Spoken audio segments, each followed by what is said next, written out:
UP board में जो class 10 की केमिस्ट्री है उससे अम्ल, क्षार और लवण के बारे में पूछा जाता है कि अम्ल किसे कहते हैं। अम्ल ऐसे पदार्थ होते हैं जिनको पानी में डालने पर आसानी से हाइड्रोजन धनायन का त्याग कर देते हैं। यानी ऐसे पदार्थ जिनको पानी में डाला जाए तो हाइड्रोजन धनायन निकालते हैं या त्याग करते हैं, उन्हीं को हम क्या बोलते हैं, अम्ल कहते हैं। जैसे HCl, इसको हाइड्रोक्लोरिक अम्ल कहते हैं। HNO3, इसको नाइट्रिक अम्ल बोलते हैं। H2SO4, इसको सल्फ्यूरिक अम्ल बोलते हैं। और साधारण भाषा में इसी को तेजाब बोलते हैं। इसी का इस्तेमाल जैसे मोटरसाइकिल के तेजाब के रूप में हो जाएगा। ट्रैक्टर के जो बैटरी में तेजाब डाला जाता है यही है। और ये है मेथेनोइक अम्ल, या इसी को मेथेनोइक अम्ल बोलते हैं। और अम्ल दो प्रकार के होते हैं, एक अम्ल होगा दुर्बल अम्ल और एक होगा प्रबल अम्ल।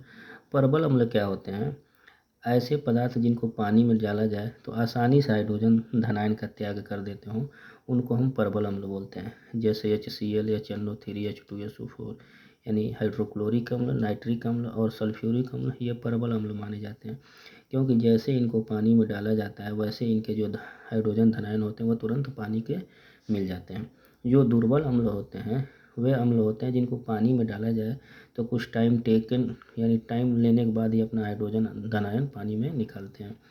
यानी वे प्रबल अम्ल कहलाएंगे जिनके हाइड्रोजन धनायन पानी में डालते ही तुरंत पानी में मिल जाते हैं। और दुर्बल अम्ल ऐसे होते हैं जिनके हाइड्रोजन जो धनायन होंगे वो आसानी से पानी में नहीं निकलते, यानी कुछ टाइम के बाद निकलते हैं। क्षार किसे कहते हैं, वे पदार्थ जिनको पानी में डाला जाए तो OH ऋणायन निकालते हैं या त्याग करते हैं, क्षार कहलाते हैं। यानी ऐसे पदार्थ जिनको पानी में मिलाने पर OH ऋणायन का त्याग करते हैं उनको हम क्षार कहते हैं। जैसे सोडियम हाइड्रोक्साइड, पोटेशियम हाइड्रोक्साइड और मैग्नीशियम हाइड्रोक्साइड। और भी क्षार हैं जैसे कैल्शियम हाइड्रोक्साइड, एल्युमिनियम हाइड्रोक्साइड। अब एग्जाम में पूछा जाता है कि उदासीनीकरण की अभिक्रिया से आप क्या समझते हैं, बताइए। देखिए, ये क्षार हो गया सोडियम हाइड्रोक्साइड और ये अम्ल हो गया। जब क्षार और अम्ल आपस में अभिक्रिया करते हैं तो लवण और पानी बनता है।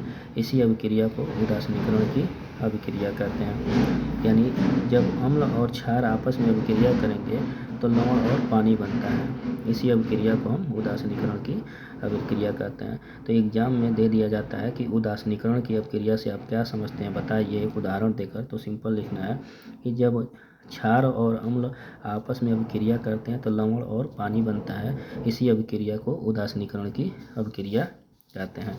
अब जरा pH से देख लेते हैं। pH का फुल फॉर्म होता है पावर ऑफ हाइड्रोजन, यानी pH का मतलब होता है पावर ऑफ हाइड्रोजन। उसके बाद एग्जाम में क्वेश्चन पूछा जाता है pH पैमाना क्या है।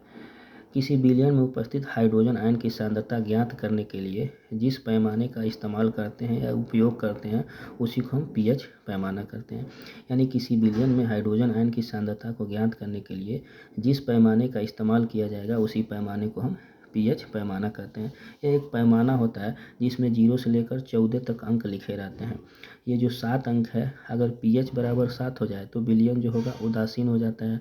और अगर pH का मान 7 से ज़्यादा हो जाता है, यानी 8, 9, 10, 11, 12, 13, 14, तो विलयन क्षारीय हो जाएगा। और अगर pH का मान 7 से कम हो जाए, जैसे 6, 4, 5, 2, 0, तो वो अम्लीय हो जाएगा। अब एग्जाम में दे दिया जाएगा कि मान लीजिए किसी विलयन का pH 7 है तो विलयन होगा अम्लीय, क्षारीय, उदासीन, इनमें से कोई नहीं। तो अगर किसी भी विलयन का pH 7 हो जाता है तो वो विलयन उदासीन हो जाता है। एग्जाम में आ जाएगा किसी विलयन का pH 10 है तो बताइए विलयन होगा। अगर 7 से ज़्यादा pH हो जाता है तो विलयन क्षारीय हो जाएगा। और एग्जाम में आ जाए कि किसी विलयन का pH 0 है तो बताइए विलयन होगा अम्लीय होगा। उसके बाद से pH बराबर होता है -10 हाइड्रोजन आयन की सांद्रता। एग्जाम में न्यूमेरिकल पूछे जाएंगे, हाइड्रोजन आयन की सांद्रता 10⁻⁻5 है तो इसका pH होगा। आप सीधे फार्मूला में रखिए -10 10⁻⁻5। ये माइनस जब यहाँ आएगा तो माइनस माइनस मिलकर प्लस, और लाग के नियम से 5 आगे आ जाएगा। तो देखिए 10 ये है, 10 ये है। लाग के रूल के हिसाब से सेम बेस सेम वैल्यू 1 होती है, तो 10 10 1 हो जाएगा, तो 5 × 1 यानी 5, यानी pH की वैल्यू 5 हो जाएगी। अब ऑब्जेक्टिव में आपसे क्वेश्चन पूछे जाएंगे, शुद्ध जल का pH होता है तो 7 होता है।